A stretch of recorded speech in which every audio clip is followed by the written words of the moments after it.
सत श्री अकाल। तुसी देख रहे हो वॉइस ऑफ पंजाब टीवी ते मैं हां राजविंदर कौर। हरियाणा के किसान आगू अभिमन्यू कुहाड़ ने कुछ दिन पहला हिसार दे विच जिहड़ा किसानां ते लाठी चार्ज हुंदा है उस नूं लैके उन्होंने कई सवाल खड़े किए। उन्होंने कहा कि बहुत ही निंदनयोग घटना है तो इस घटना दे विच उन्होंने बीजेपी आगूआं नूं कटहरे दे विच खड़ा किया, क्योंकि उन्होंने कहा कि बीजेपी आगू आपदे आप नूं संविधान तो उपर समझते हैं। ते नाल ही उन्होंने हरियाणा के मुख मंत्री मनोहर लाल खट्टर ते भी कई सवाल खड़े किए। उन्होंने भी सवालों के घेरे दे विच लैके आंदा, क्योंकि उस दिन उन्होंने ही हॉस्पिटल का उद्घाटन करना सी तां किसान उन्हां दा विरोध कर रहे सी। तो उस समय जिहड़ी मंदभागी घटना वापरी सी, होर की कुछ कहा उन्होंने, आओ तुहानूं भी सुणाउंदे हां।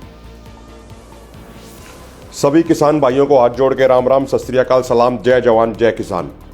भाइयों, जब कल हमें ये मालूम चला कि हिसार में हमारे किसान भाइयों के ऊपर बहुत हैवी लाठीचार्ज हुआ है, तो ये बात पता चलते ही हम अपने सभी साथियों के साथ हिसार की तरफ निकल पड़े। और जब हमने हिसार में वहां पे जाके चीजों को देखा तो वहां का मंजर दिल को दुखी करने वाला था। वहां का मंजर देख के आंखों में आंसू आ गए। यूं तो कहने के लिए हरियाणा के मुख्यमंत्री मनोहर लाल खट्टर कल हिसार में एक अस्थायी हॉस्पिटल का उद्घाटन करने के लिए आए थे, लेकिन हकीकत यह है कि मुख्यमंत्री के उस दौरे ने कई नए घायल मरीज बना दिए। बहुत सारे लोगों के सर फूट गए। हमारी माताएं बहनें, हमारे बुजुर्ग, हमारे नौजवान गंभीर रूप से घायल हो गए। साथियों, एक गंभीर सवाल यह खड़ा होता है, जब हमारी सरकार किसानों को एमएसपी नहीं दे पा रही है, जब हमारी सरकार किसानों की मांगों को पूरा नहीं कर पा रही है, जब हमारी सरकार लोगों को ऑक्सीजन मुहैया नहीं करा पा रही है, जब हमारी सरकार लोगों को बेड और हॉस्पिटल मुहैया नहीं करा पा रही है, ऐसे समय में भी खट्टर सरकार का सिर्फ एक एजेंडा है, और वो एजेंडा है लोगों को उकसाना, लोगों को भड़काना और अपना खुद का चेहरा चमकाना, अपना खुद का प्रचार प्रसार करना। साथियों, सवाल यह खड़ा होता है कि क्या रिबन काटे बिना अस्पताल में लोगों का इलाज नहीं हो सकता? क्या रिबन काटे बिना अस्पताल चालू नहीं हो सकता? ऐसी कौन सी इमरजेंसी आ गई थी कि सीएम खट्टर ने वहां पे जाके रिबन काटा और उसी के बाद लोगों का इलाज शुरू हुआ? क्या वो रिबन नहीं काटते तो लोगों का इलाज नहीं होता क्या वहां पे? और यदि किसी कारणवश, किसी मजबूरी वश उद्घाटन करना भी था तो किसी अधिकारी से करा लेते, किसी रिटायर्ड फौजी से करा लेते, किसी किसान से करा लेते, किसी बच्चे बच्ची से करा लेते। लेकिन इस खट्टर और दुष्यंत चौटाला की सरकार का सिर्फ एक एजेंडा कि कुछ भी हो जाए, अपना चेहरा चमकाना है, अपना प्रचार प्रसार करना है। लोग बेशक मरते रहे, इन लोगों को कोई फिक्र नहीं है, इन लोगों को कोई चिंता नहीं है। और सवाल यह भी खड़ा होता है कि हरियाणा में, और मैं तो कहूंगा पूरे देश में, इन्होंने लॉकडाउन लगा रखा है। ये कह रहे हैं कि लॉकडाउन लगाना इसलिए जरूरी है, बीमारी फैल जाएगी, ऐसा कहना है सरकार के लोगों का। और इन्होंने कानून क्या बना दिए कि कहीं पे भी 11 से अधिक आदमी इकट्ठे नहीं हो सकते। कोई शादी समारोह हो वहां भी इकट्ठे नहीं हो सकते, कोई अंतिम संस्कार हो वहां भी इकट्ठे नहीं हो सकते, कोई खुशी हो, सुख हो, दुख हो, वहां भी इकट्ठे नहीं हो सकते। साथियों, इस लॉकडाउन के नाम पे इन्होंने सभी काम धंधे चौपट करा दिए। बेरोजगारी दर बहुत ज्यादा आगे बढ़ गई। लेकिन सवाल यहां यह खड़ा होता है कि कल के कार्यक्रम में जब मुख्यमंत्री मनोहर लाल खट्टर वहां पे उद्घाटन करने गए तो उनके साथ सैकड़ों लोगों की भीड़ थी। यूं तो प्रधानमंत्री मोदी कहते हैं कि 2 गज की दूरी और मास्क है जरूरी, लेकिन कल के कार्यक्रम में कोई 2 गज की दूरी नहीं थी। बीजेपी के सारे नेता इस फिराक में थे कि कौन मुख्यमंत्री के कितने अधिक करीब दिखाई देगा। सब बिल्कुल ऐसे सट के खड़े थे, सभी नियम कानूनों की धज्जियां उड़ाई जा रही थी। तो सवाल यह खड़ा होता है कि जनता को तो ये लॉकडाउन के नाम पे परेशान करते हैं, लेकिन मुख्यमंत्री मनोहर लाल खट्टर जाते हैं तो कोई नियम कानून नहीं, कोई नियम कानून नहीं माना जाता, सब नियम कानूनों की धज्जियां उड़ा दी जाती हैं। तो सवाल यह खड़ा होता है कि क्या हमारे देश में नियम कानून सिर्फ आम जनता के लिए हैं? इन राजनेताओं को यह बात समझनी होगी कि कोई भी व्यक्ति, चाहे मुख्यमंत्री हो, अधिकारी हो, प्रधानमंत्री हो, कोई भी व्यक्ति संविधान और कानून से ऊपर नहीं है। ये सब लोग संविधान के नीचे आते हैं। लेकिन आज के दिन हालात ये बन गए हैं कि बीजेपी के नेता खुद को संविधान से भी ऊपर मानने लग गए हैं। और कल बहुत सारी वीडियो आई होंगी, वहां पे खुद देखा हमने, कुछ महिला पुलिसकर्मी वीडियो सामने आई हैं, वो हाथ में पत्थर लिए हुए हैं, ईंट लिए हुए हैं। पुलिसकर्मी ईंट बरसा रहे हैं, पत्थर बरसा रहे हैं किसानों के ऊपर। ये किसान देश के अन्नदाता हैं। ये किसान अपना पेट चीरकर पूरे देश का पेट भरने का काम करते हैं। ये किसान अन्नदाता भी इसी देश के नागरिक हैं और वो शांतिपूर्ण विरोध कर रहे थे और उनके ऊपर पुलिस वाले ईंट बरसाते हैं। ये कौन सी ट्रेनिंग होगी, ये कौन सा कानून हो गया कि पुलिस वाले ईंट बरसाने लगे, पुलिस वाले गुंडागर्दी करने लगे?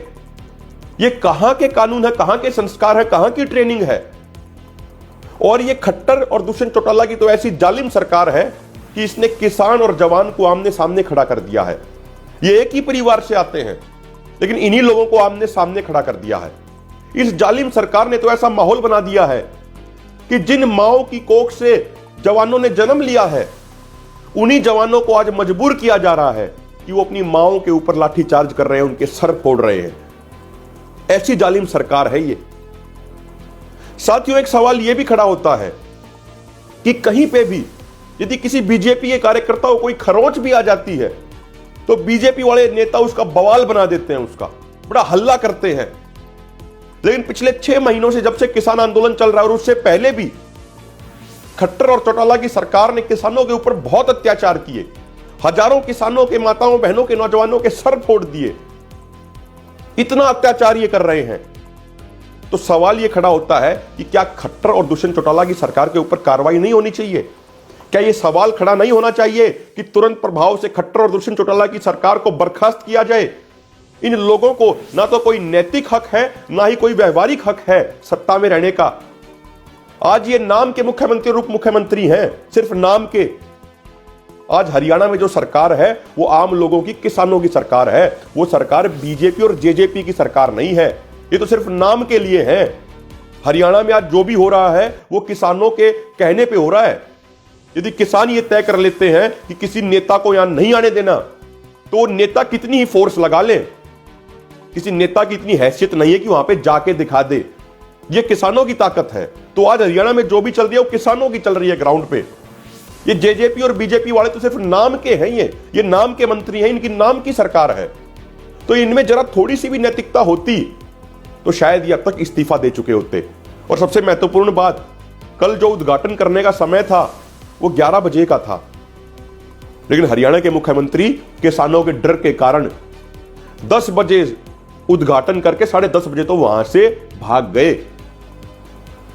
और साथियों, एक और बात सबसे महत्वपूर्ण है, हम तो धन्यवाद देना चाहते हैं हरियाणा के सभी किसानों का, उत्तर प्रदेश के किसानों का, पंजाब के किसानों का और संयुक्त किसान मोर्चा की सारी लीडरशिप का, कि जब वहां पे फैसले लिए गए कि हिसार में आईजी की कोठी का घेराव करेंगे और पूरे हरियाणा में 2 घंटे के लिए रोड जाम किए जाएंगे, तो ना सिर्फ हरियाणा में बल्कि यूपी में भी और अलग अलग जगहों पे, पंजाब में भी कई जगहों पे। और सबसे महत्वपूर्ण बात है, सभी बॉर्डरों पे, सिंगू और टिकरी बॉर्डर पे खासकर, कि एमपी को पूरे तरीके से जाम कर दिया गया। तो जो किसानों ने ये एकदम से पूरी एकजुटता दिखाई और तुरंत प्रभाव से जो डिसीजन लिया, ये बड़ा महत्वपूर्ण था और इससे सरकारों को एक बहुत सख्त संदेश गया। संयुक्त किसान मोर्चा की सीनियर लीडरशिप ने भी मौके पर ही प्रेस कॉन्फ्रेंस करके सरकार को सख्त जवाब दिया और कड़ा संदेश उनको भेजा। साथियों, एक महत्वपूर्ण बात यह भी है कि पिछले 6 महीनों में हमारे बहुत सारे किसानों के सर फूट गए, बहुत सारे किसानों की टांगें टूट गई हरियाणा में। हमें यह समझना होगा कि ये बीजेपी और जेजेपी के नेता जानबूझ के लोगों के बीच में आते हैं, लोगों को उकसाने और भड़काने का प्रयास करते हैं। लेकिन हम तो शुक्र मनाते हैं कि आज तक हमारे सभी किसान भाइयों ने बहुत सोच समझ के साथ निर्णय लिए, ना वो किसी उकसावे में आए, ना वो किसी भड़कावे में आए। और हम तो सभी किसान भाइयों से ये प्रार्थना भी करते हैं कि आगे भी आप ठीक इसी तरीके से, शांतिपूर्ण तरीके से प्रदर्शन कीजिए। जो बीजेपी और जेजेपी के लोग आपको उकसाना चाहते हैं, भड़काना चाहते हैं, इनके उकसावे में आगे भी मत आइएगा, इनके भड़काने में आगे भी मत आइएगा। और हम अपने संयुक्त किसान मोर्चा के नेताओं से भी इस विषय पे चर्चा करेंगे। मीटिंग में भी इस बात पे चर्चा होगी कि अब बहुत हो गया है। ये बीजेपी और जेजेपी के नेता, इनके इशारों पे हमारी माताओं बहनों के सर फोड़ दिए जाते हैं। बुजुर्गों की टांगें तोड़ दी जाती हैं। हम सभी नेताओं से निवेदन करेंगे, निश्चित तौर पे इसमें डिस्कशन होगा, निश्चित तौर पे इसमें चर्चा होगी कि अब समय आ गया है कि हरियाणा की सरकार को एक बहुत सख्त संदेश दिया जाए, क्योंकि अब यह बर्दाश्त नहीं होता कि हमारे बुजुर्गों के सर फोड़ दिए जाते हैं, टांगें तोड़ दी जाती हैं, हाथ की हड्डियां तोड़ दी जाती हैं, हमारे नौजवान खून में लथपथ हो जाते हैं। और हमारी जो पूरी लीडरशिप है वो बड़ी अनुभवी लीडरशिप है, कई दशकों का उनका अनुभव है आंदोलन लड़ने का, और अब वो भी स्थिति की गंभीरता को समझते हुए निश्चित तौर पे एक सख्त संदेश हरियाणा की सरकार को देंगे, एक कड़ा संदेश हरियाणा की सरकार को देंगे। और हम निवेदन करेंगे अपने नेताओं से, सभी सीनियर नेताओं से, कि इस विषय पर जरूर वो कुछ कड़ा संदेश दें, ताकि आगे से ये खट्टर और दुष्यंत चौटाला की सरकार किसानों को हाथ लगाने की भी हिम्मत ना कर पाए। और जिस तरीके से मैं फिर ये कहूंगा, सभी किसान भाइयों ने कल एकजुटता दिखाई और सिर्फ एक संदेश पे, मोर्चा के नेताओं के सिर्फ एक संदेश पे आपने जिस तरीके से तुरंत कार्रवाई की, तुरंत एक्शन लिया, वो काबिले तारीफ है।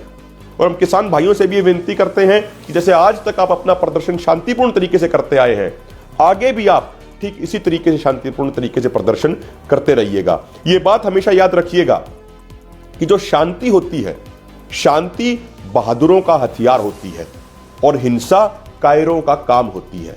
जो हमारी किसान कौम है ये बहादुर कौम है, इसीलिए शांति हमारा हथियार है।